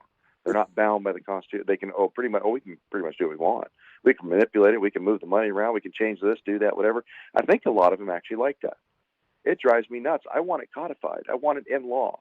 It's like the election stuff. There are so many things that are policy right. that a director of the Division of Elections or a lieutenant governor, depending on their narrative and ideology and where they sit and sway on the political winds, can change things year to year. And it's not codified. And they go, that's wrong. Allowing a person, because that can change. That could be good for your team this year, right? That could be terrible for your team next year. Well, allowing people to come in and switch these things back and forth, so much policy. It needs to be guidance they can't change. Well, wait a minute. And I think they love that. But wait a minute. The lunatics are running the asylum. Why would they give up that power? Why That's would what they? I mean. Why would they want to emasculate themselves with that power? Donna Ardwin in the chat room says, she goes, Bert Stedman only has one playbook: write the budget himself and shove it down everyone's throat in the last hour. Which I guess, looking back at it, really is not that untrue. I mean, he's had a hand in all these things, from the last minute holding KGB and other things hostage to the different, pulling things out of different buckets of money to convolute the whole thing. I mean, is she far off on this? I mean, is that, as you look at this, is that kind of how it plays out? No, that's Bert's thing. He wants to control the money, right? And that's what I said. But you don't see personal bills coming from him. It's all about the money. Right, that's the leverage. That's the power play. That's what he wants to do.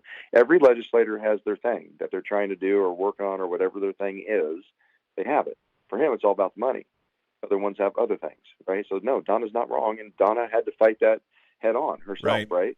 By dealing with it in the position she was in. So she saw it firsthand. Right. We used to talk often after finance meetings. She'd come by the office because we're right there outside the door in finance, and we'd be like, oh God, here we go again, talking about this, and we'd both be rolling our eyes, right, here we go again, so yeah, no, well, not wrong. And I fully believe that's one of the reasons why she got the axe so unceremoniously, is because she was fighting back against that and making too many waves, and people didn't we like our business as usual. Yeah. We like our business quo, as usual. Brother. Status quo. Donna was rocking the boat. Don't rock the boat. That's dangerous. Yeah. We don't want boat rockers. We want don't people going to step in and do what they're told. Mike, right. That's the Buy Me Caucus. You vote the way we tell you to, and you'll get a good chairmanship. You'll get all these nice things, but don't. There's consequences. I asked it yesterday in committee. We had the Ledge Legal was on, one of our guys, and he said, I asked him this question. I said, just for curiosity and for the record, if just example, maybe this happened, maybe it didn't, but let's say a Senate president said to another senator, you're being punished for your speech. Or let's say, as an example, a rules chair said to another senator, you're being punished for your votes. Now, would that fall under the statute that I just read that talks about coercion, that is a felony in Alaska statutes? And he wanted to hem and haw, not say the answer, and I get why he didn't want to. But I said, just tell me, does that have coercive elements into making a legislator do something that they don't want to, or not do something they want to? And he's like, yes. I got a straight answer from one of them. He said, yes, that would fall under coercive elements. I'm like, well, ain't that something? Because that happened to me in this building. And the answer was they didn't do anything wrong because there's no consequences. That's why I filed the bill. Now, I know I'm not going to get it through this body, but that's the point, right? And I want to circle back and do my best Jim Basaki here to the Oath Keepers. You made that mention. Right. I've seen all this garbage and the show and the witch hunt and all this crap about the insurrection. It's not an insurrection, Mike. It was a riot. It was a riot, and the people that were doing things on that day have already been investigated, charged. Some of them are in jail. That's the way it's supposed to work. And I heard for a year and a half before this how, oh my gosh, these are, the riots across the nation, burning down neighborhoods and private businesses and attacking federal buildings and other capitals around the nation. Oh my gosh, that was freedom of speech. But one day they have a riot, a few hundred people do it, and it's an insurrection trying to. No, baloney. It wasn't. It was another riot. A number of people screwed up and did stupid things, and guess what? They're being charged. Right. But this Oath Keeper thing, this little witch hunt going on in the House and wasting their time when we need to be working on the budget and these other things, I went and looked at it because I was curious myself. I don't see anything about sedition and all this crap going on Oath Keepers. I don't see it. It doesn't talk anywhere about overthrowing the government. So I'm sick and tired of them getting the narrative because the press will report on that Right. and do it unfairly when that is not at all what that says. I'm sitting there going, okay, so if you're going to broad brush Oath Keepers because of a few bad people, then you better broad brush Black Lives Matter. You better broad brush Antifa. How about the Democrat Party? How about the Republican Party? They got bad people. So does the Catholic Church, Boy Scouts. We can do this on any group that you've ever seen. No, it's virtue signaling on a massive scale is what it is. They're basically trying to play to their base and, oh, we're doing this, we're doing that, wasting the taxpayers' money, wasting the taxpayers' time, not really working and focusing on the issue that they were sent down there to take care of, which, of course, is the budget and the PFD. Because, again, they want things to continue just the same way they're doing. It's a base issue in an election year, Mike. It fires up their base. That's if nothing else, it's a political thing, and that's actually all it is. Right. Is to fire up their base and play to the base. That's all they're doing. Yeah. No, absolutely. Simple. Absolutely. Mike Shower is our guest. Mike, we're down to the last 3 minutes here, so give me your final thoughts here. Last 2 minutes. All right, well, I'll give you the prediction you asked for it. I think that we will probably have a bigger PFD than last year, but what that is, I have no idea. The budget's probably going to be relatively flat, probably pretty close to what the governor is proposing, because I see no great movement on that and no great will in an election year for people to reduce anything because they're going to be scared of unions and others that are going to come after them. So probably pretty static. I don't think we're going to have any great solution on any of the fiscal plan items that we need to solve. It's always possible something will come out about the PD, but if it's statutory, again, change and nothing on the Constitution, then I'm going to fight it because we all know how well we follow the statutes. So that's probably a non-starter, and there'll be battles over that raging over the next month or two as we get into the final. And there'll be a smattering of personal bills. We'll see if we do anything on like read by 9 that actually matter. I hope we do. There's some hope for that, but basically there's going to be nothing, in my opinion, that you're going to write home about this year and go, yay, legislature, you did a great job on these particular things. I'm working bipartisan with a Democrat in the House on election stuff because my bill won't get through. His bill won't get through. So we're working together to go, there's a couple steps where we agree. Maybe we can do that and show we can accomplish something, but I don't even know if that's going to make it. So we're working on a couple things, Mike, but like I said, I don't expect anything major, and it's an election year with all those other things we talked about, which is chaotic, and this is just going to be an interesting year to hold on to your hat as we get into it because, there you go. That's my prediction. There's my Johnny Carson for you. All right. Well, thank you. The wonderful Kreskin, otherwise known as Mike Shower. Thank you, my friend. Appreciate it. Hold the line for just a second here. Folks, we got more coming up. Tomorrow, Firearms Friday. We're going to be joined tomorrow on the program by Stephen Halbrook, author of the book, The Right to Bear Arms, and more. Have a good day. Be kind to one another. Love one another. We'll see you tomorrow. All right, Facebook. I always like to give Mike one final bite at the apple here when we're not under time constraints because, woof, man. Mike, final thoughts here. Just line me out. How can we help? What can we do? What do we do? Or do we just gird our loins and stock up and rearm and get ready for the big fight after the election? What do we do? Well, if you change nothing, nothing will change. I'll say it again, Mike. I still believe that at the end of the day, we're going to accomplish little to nothing, and we can have this discussion when this legislative session is over, and it's kind of that thing, prove me wrong, right? Prove me wrong that we're going to actually do anything. And if we don't, I'm going to continue to make the push and the argument that a constitutional convention, with all of the risk but all of the potential reward, is the best solution moving forward because I don't see the legislature getting better. And everybody's like, well, wait till next time. Maybe we'll have more conservatives in this time, and maybe this time Kelly Merrick won't throw us under the bus, and maybe this time we'll do, and maybe. I'm getting tired of the maybes, Mike. Right. There's problems we need to solve. So we can talk about it after the session's over, and we've accomplished nothing. And I'm going to look at you guys and go, really? You're going to wait and hope another 2 years that this time we'll do it, Charlie Brown, or 2 years after that, or 10 years from now when half of the left coast has moved to Alaska and turned into a utopian paradise where we can't develop our resources and drill or mine or do anything useful. So these are things to consider. But, the real answer, honestly, in my opinion, is start ginning up people to get them ready for a constitutional convention and have a good plan and a structure. And that may be the answer to me. And I know not everybody agrees. That's fine. It's politics. We're allowed to disagree.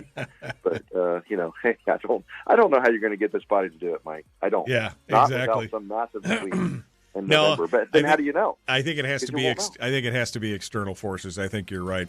My friend, thank you so much for coming on board. Good to talk with you. Oh, you got it. We'll talk to you next week, I hope. All right. Thank you. Folks, we'll see you tomorrow for Firearms Friday, the Michael Duke Show.